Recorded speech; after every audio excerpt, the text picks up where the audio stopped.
ಇನ್ನೇನು ಕೊನೆಯ ಭಾಷಣ ನೀವೆಲ್ಲರೂ ಕಾಯ್ತಾ ಇರ್ತಕ್ಕಂಥದ್ದು ಸಿದ್ದರಾಮಯ್ಯ ಸಾಹೇಬರಿಗೆ ನಾನು ಭಾಳ ಕಡಿಮೆ ಮಾತಿನಲ್ಲಿ ಮುಗಿಸ್ತೀನಿ.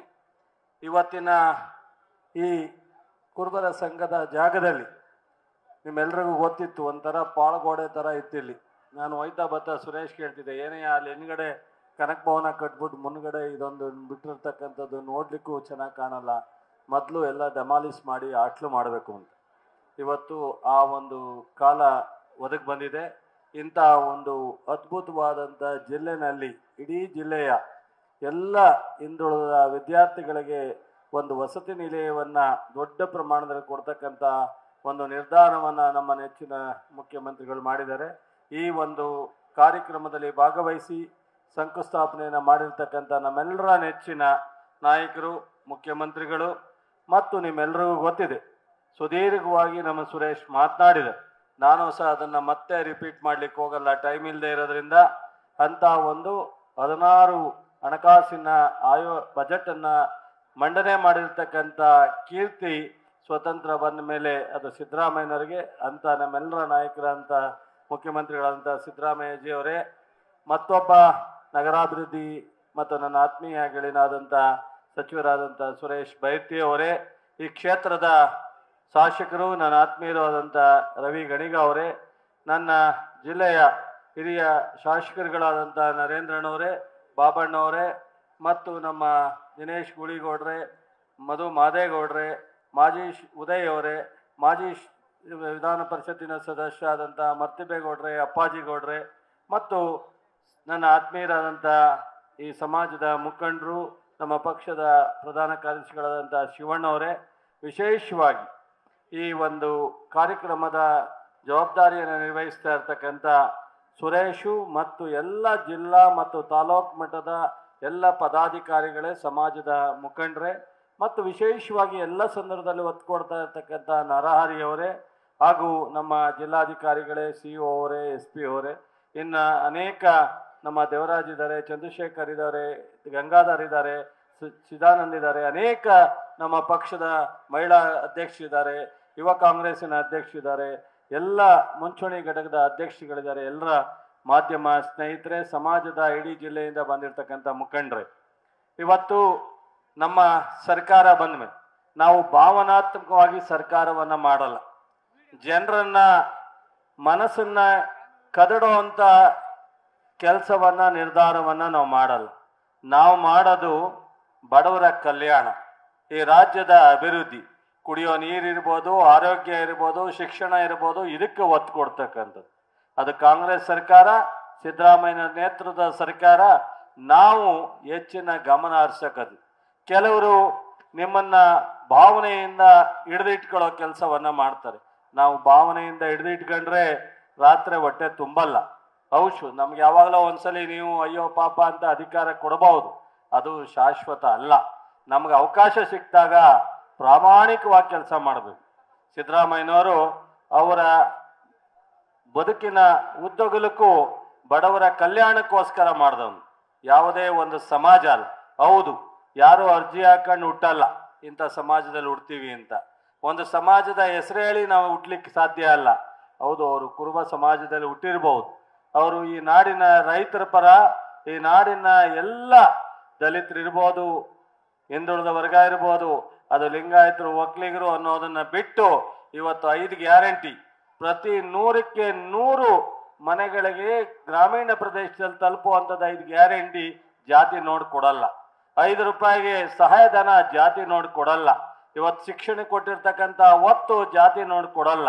ಇವತ್ತು ನೀರಾವರಿಗೆ ಕೊಟ್ಟಿರ್ತಕ್ಕಂಥ ಅಭಿವೃದ್ಧಿ ಕೆಲಸ ಜಾತಿ ನೋಡಿ ಕೊಡಲ್ಲ.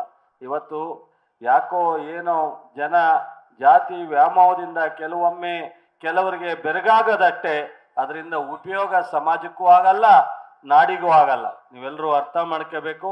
ಇವತ್ತು ಕರೆಂಟ್ ಫ್ರೀ ಇರ್ಬೋದು, 2,000 ರೂಪಾಯಿ ದುಡ್ಡು ಇರ್ಬೋದು, ಇವತ್ತು ಬಸ್ ಚಾರ್ಜ್ ಫ್ರೀ ಇರ್ಬೋದು. ಇಂಥ ಅನೇಕ ಮಹಿಳಾ ಮಕ್ಕಳ ಸಮಾಜ ಕಲ್ಯಾಣ ಇಲಾಖೆನ, ಕೃಷಿ ಇಲಾಖೆಯ ಕಾರ್ಯಕ್ರಮಗಳನ್ನ ನಿರಂತರವಾಗಿ ಇವತ್ತು ನಮ್ಮ ಕೃಷಿ ಇಲಾಖೆನಲ್ಲೇ 1,000 ಕೋಟಿಯನ್ನ ನಾವು ಮಿಷನರಿಗಳಿಗೆ, ಎಕ್ವಿಪ್ಮೆಂಟ್ಗಳಿಗೆ ಸಹಾಯಧನವನ್ನ, ಸಬ್ಸಿಡಿಯನ್ನ ಕೊಡ್ತೀವಿ 2 ವರ್ಷದಲ್ಲಿ. ಕಳೆದ ವರ್ಷ 148 ಲಕ್ಷ ಮೆಟ್ರಿಕ್ ಟನ್ ಆಹಾರ ಉತ್ಪಾದನೆ ಆಗೋ ಥರ ಔಷಧಿ ಇರ್ಬೋದು, ಗೊಬ್ಬರ ಇರ್ಬೋದು, ಬಿತ್ತನೆ ಇರ್ಬೋದು ಕೊಟ್ಟಿರ್ತಕ್ಕಂಥದ್ದು. ಈಗಾಗಲೇ ನಾವು ಈ ಮುಂಗಾರು ಬೆಳೆಗೆ ಏನೆಲ್ಲ ಬೇಕು ಅದಕ್ಕೆ ನಾವು ತಯಾರು ಮಾಡ್ಕೊಂಡಿರ್ತಕ್ಕಂಥದ್ದು. ಸಿದ್ದರಾಮಯ್ಯನವರು ಬಹುಶಃ ಎಲ್ಲ ಇಲಾಖೆ ಮಂತ್ರಿಗಳಿಗೆ, ಅದರಲ್ಲೂ ರೈತರಿಗೆ, ಸಾಮಾಜಿಕವಾಗಿ ಎಲ್ಲರಿಗೂ ಸಹ ಅನುಕೂಲ ಆಗುವಂಥ ಕಾರ್ಯಕ್ರಮವನ್ನು ವಿಶೇಷವಾಗಿ ಕುಡಿಯೋ ನೀರು, ಆರೋಗ್ಯನೋ ಕೊಡ್ತಕ್ಕಂಥ ಜವಾಬ್ದಾರಿಯನ್ನು ಮಾಡಿದೆ. ಇವತ್ತು ಮಂಡ್ಯ ಜಿಲ್ಲೆಗೆ ಬಹುಶಃ 1 ಲಕ್ಷಕ್ಕೂ ಹೆಚ್ಚು ಜನ ಸೇರಿ ಸರ್ಕಾರಿ ಕಾರ್ಯಕ್ರಮವನ್ನು ಆದಷ್ಟು ಬೇಗ ದಿನಾಂಕವನ್ನು ತಗೊಂಡು ಮುಖ್ಯಮಂತ್ರಿಗಳು, ಉಪಮುಖ್ಯಮಂತ್ರಿಗಳು ಕರೆದಿ ಮಾಡ್ತೀವಿ. ಅವತ್ತು ಎಲ್ಲ ರಾಜ್ಯದ ಮಂತ್ರಿಗಳು ಎಲ್ಲ ಒಂದು ಸರ್ಕಾರದ ಕಾರ್ಯಕ್ರಮಗಳನ್ನ ಬಹುಶಃ ನನಗೆ ಇವತ್ತು ಅಂಕಿಅಂಶವನ್ನು ನಾನು ಯಾವುದನ್ನೇ ಅನಾವಶ್ಯಕವಾಗಿಲ್ದಲೇ ನೇರವಾಗಿ ಅಪ್ರೂವ್ ಆಗಿರ್ತಕ್ಕಂಥವನ್ನೇನು ಕೊಡ್ತೀವಿ. ಬೇರೆಯವ್ರ ಥರ ನಾವು ಇಷ್ಟು ಕೊಟ್ಟಿದ್ದೋ ಅಷ್ಟು ಕೊಟ್ಟಿದ್ದೋ ಇಷ್ಟು ಬಿಡುಗಡೆ ಮಾಡಿದ್ದೋ ಲೆಕ್ಕ ಇಲ್ದಲೆ ಪುಕ್ಕ ಇಲ್ದಲೆ ಮಾತನಾಡ್ತಕ್ಕಂಥದ್ದು ಹೋಗಲ್ಲ. ಹೆಚ್ಚು ಕಡಿಮೆ 3 ರಿಂದ 5 ಸಾವಿರ ಕೋಟಿ ಈ ಒಂದು ಜಿಲ್ಲೆನಲ್ಲಿ ಕಳೆದ 2 ವರ್ಷ ಅಭಿವೃದ್ಧಿಗೆ ಹಣ ಬಿಡುಗಡೆ ಆಗಿದೆ. ಅದಲ್ಲದೆ ಬಹುಶಃ ಒಂದು ತಾಲೂಕಿಗೆ 5 ಗ್ಯಾರಂಟಿಗೆ 230 ಕೋಟಿ ಆಗುತ್ತೆ. 7 ತಾಲೂಕು ಎಷ್ಟಾಗುತ್ತೆ ಅನ್ನೋದನ್ನು ನೀವು ಲೆಕ್ಕ ಹಾಕೋಬೇಕು. ಜೊತೆಗೆ ಅದರ ಜೊತೆಗೆ ಅನೇಕ ಅಭಿವೃದ್ಧಿ ಕೆಲಸ ಯೋಜನೆಗಳು ನಿರಂತರವಾಗಿ ಹೋಗುತ್ತೆ. ಈ ಒಂದು ಆಟ್ಲು ಇವತ್ತು ಇಡೀ ಜಿಲ್ಲಾ ಮಟ್ಟದಲ್ಲಿ ಓದುವಂಥ ವಿದ್ಯಾರ್ಥಿಗಳಿಗೆ ಒಂದು ಒಳ್ಳೆಯ ಒಂದು ವಸತಿ ನಿಲಯ ಆಗುತ್ತೆ. ಈಗಾಗಲೇ 2 ಕೋಟಿ ಬಿಡುಗಡೆ ಆಗಿದೆ. ಸುರೇಶ್ ಹೊಸ ತನ್ನ ವೈಯಕ್ತಿಕವಾಗಿ ಕೊಡ್ತೀನಿ ಅಂತ ಹೇಳಿದ್ದಾರೆ. ಇಲ್ಲಿ ನಾವು ಯಾರು ಶಾಸಕರ ಅನುದಾನದಲ್ಲಿ ಕೊಡಲಿಕ್ಕೆ ಬರಲ್ಲ, ಆದರೆ MLC ಮತ್ತು ಸ್ಥಳೀಯ ಶಾಸಕರು ಕೊಡಬಹುದು, ಬಾಬಣ್ಣ ಒಂದು ಸ್ವಲ್ಪ ಕೊಡಬಹುದು. ಈ ತಾಲೂಕಿಗೆ ಸಂಬಂಧಪಡೋದ್ರಿಂದ ನಾನು ಸಹ ಯಾವುದಾದ್ರು ರೀತಿಯಲ್ಲಿ ಈ ಆಟ್ಲಿಗೆ ಸಹಕಾರವನ್ನು ಕೊಡ್ತೀನಿ ಅನ್ನೋದನ್ನ ಈ ಮೂಲಕ ಹೇಳ್ತಾ, ಮತ್ತು ಸಿದ್ದರಾಮಯ್ಯನವರು ಅವ್ರಿಗೆ ಒಂದೇ ಗುರಿ, ಬಡವರ ಕಲ್ಯಾಣ, ನಾಡಿನ ಅಭಿವೃದ್ಧಿ. ಇವೆರಡು ಬಿಟ್ಟು ಬೇರೆ ಏನು ಅವ್ರಿಗೆ ಗೊತ್ತಿಲ್ಲ, ಬೇರೆ ಏನು ವಿಚಾರದಲ್ಲಿ ಮಾತನಾಡ್ತಕ್ಕಂಥದ್ದಿಲ್ಲ. ಈ ನಾಡಿನ ಅಭಿವೃದ್ಧಿಗೆ, ಈ ನಾಡಿನ ಎಲ್ಲರ ಕಲ್ಯಾಣಕ್ಕೋಸ್ಕರ ಅವ್ರು ಏನು ಬೇಕಾದ್ರೂ ಕೈಯಲ್ಲಿ ಬರೆಯುವಂಥ ಒಂದು ಮನಸ್ಥಿತಿ ಅವ್ರಿಗಿದೆ. ಹಾಗಾಗಿ ಇವತ್ತು ಮಂಡ್ಯ ಜಿಲ್ಲೆ ಈ ಒಂದು ಆಟ್ಲು ಶಂಕುಸ್ಥಾಪನೆ ಮಾಡೋದ್ರ ಮೂಲಕ ಈ ಜಿಲ್ಲೆಯ ಸಮಗ್ರ ಅಭಿವೃದ್ಧಿಗೆ ಅವರು ನಾಂದಿಯನ್ನು ಆಡ್ತಾ ಇದ್ದಾರೆ ಅನ್ನೋದನ್ನ ಹೇಳ್ತಾ, ಇವತ್ತು ಶುಗರ್ ಫ್ಯಾಕ್ಟರಿಯಲ್ಲಿ 30 ಮೆಗಾವ್ಯಾಟ್ ಕರೆಂಟನ್ನು ಉತ್ಪಾದನೆಗೆ ಚಾಲನೆಯನ್ನು ಮುಖ್ಯಮಂತ್ರಿಯವ್ರ ಕೈಲಿ ಕೊಡಿಸ್ತು. ಇವತ್ತು ಶುಗರ್ ಫ್ಯಾಕ್ಟ್ರಿ 2004ರಲ್ಲಿ ನಿಂತಿದ್ದಾಗ ಸ್ಟಾರ್ಟ್ ಮಾಡಲಿಕ್ಕೂ ನಾನು ಉಸ್ತುವಾರಿ ಸಚಿವನೇ ಇದ್ದೆ, ಅವರು ಹಣಕಾಸಿನ ಸಚಿವರಿದ್ದರು. ಅವತ್ತು 70 ಕೋಟಿ ಕೊಟ್ಟು ಸ್ಟಾರ್ಟ್ ಮಾಡೋದು. ಅದಾದಮೇಲೆ ಅನೇಕ ಕಾರಣಗಳಿಂದ ನಡ್ತಾ ಬಂದು ಮಧ್ಯ ನಿಂತು ಮತ್ತೆ ಇವತ್ತು ಪ್ರಾರಂಭ ಅವರಿಂದನೇ 50 ಕೋಟಿಯನ್ನು ಬಿಡುಗಡೆ ಮಾಡಿ ಮತ್ತೆ 50 ಕೋಟಿ ಕರೆಂಟ್ ಬಿಲ್ಲನ್ನು ವಜಾ ಮಾಡಿ ಇವತ್ತು ಮತ್ತೆ ಪೂರ್ಣ ಪ್ರಮಾಣದಲ್ಲಿ ಹೊಸ ಮಿಲ್ಲನ್ನು ಹಾಕಬೇಕು ಅನ್ನೋ ಒಂದು ಯೋಜನೆ ಬಜೆಟ್ನಲ್ಲಿ ಘೋಷಣೆ ಆಗಿದೆ. ಇನ್ನು ಬಜೆಟ್ ಕ್ಯಾಬಿನೆಟ್ಗೆ ಬರಬೇಕಾಗಿದೆ. ಕ್ಯಾಬಿನೆಟ್ಗೆ ತಂದು ಅದನ್ನು ಸಹ ಇನ್ನೊಂದು 2 ತಿಂಗಳೊಳಗಡೆ ವಿಶೇಷವಾಗಿ ಒಂದು ಸಕ್ಕರೆ ಇಲಾಖೆ ಮತ್ತು ಹಣಕಾಸಿನ ಇಲಾಖೆ ನಾನು ಅವರ ಅಧ್ಯಕ್ಷತೆಯಲ್ಲಿ ಮೀಟಿಂಗ್ ಮಾಡಿಸಿ ಅದನ್ನ ಕ್ಯಾಬಿನೆಟ್ಗೆ ತರ್ತಕ್ಕಂಥ ಕೆಲಸವನ್ನ ಮಾಡ್ತೀವಿ. ಅದರ ಜೊತೆಗೆ ಮಂಡ್ಯ ಹಾಸ್ಪಿಟ್ಲು ಒಂದು ಸ್ವಲ್ಪ ಸಮಸ್ಯೆ ಇದೆ. ಒಂದು ಜಿಲ್ಲಾ ಆಸ್ಪತ್ರೆ ಆಗಬೇಕಾಗಿದೆ. ಮೆಡಿಕಲ್ ಕಾಲೇಜ್ಗೆ 450 ಬೆಡ್ಡನ್ನು 700 ಬೆಡ್ ಆಸ್ಪತ್ರೆಯಾಗಿ ಪರಿವರ್ತನೆ ಮಾಡಬೇಕಾಗುತ್ತೆ. ಇನ್ನೂ ಅನೇಕ ಕೆಲಸ ಇರಬಹುದು. ಆದರೆ ಬಹಳ ಮುಖ್ಯವಾಗಿ ಒಂದು ಸಕ್ಕರೆ ಕಾರ್ಖಾನೆಯ ಕ್ಯಾಬಿನೆಟ್ಗೆ ತಂದು ಹೊಸ ಮಿಲ್ಲನ್ನು ಹಾಕ್ತಕ್ಕಂಥದ್ದು, ಮಂಡ್ಯ ಜನರಲ್ ಹಾಸ್ಪಿಟ್ಲನ್ನ ಮಾಡ್ತಕ್ಕಂಥ ಇವೆರಡನ್ನ ಮುಖ್ಯಮಂತ್ರಿಯವರ ಕೈಯ ಹಿಡಿದು ಮಾಡಿಸ್ತಕ್ಕಂಥ ಜವಾಬ್ದಾರಿ ನಮ್ಮೆಲ್ಲ ಶಾಸಕರ ಮೇಲಿದೆ.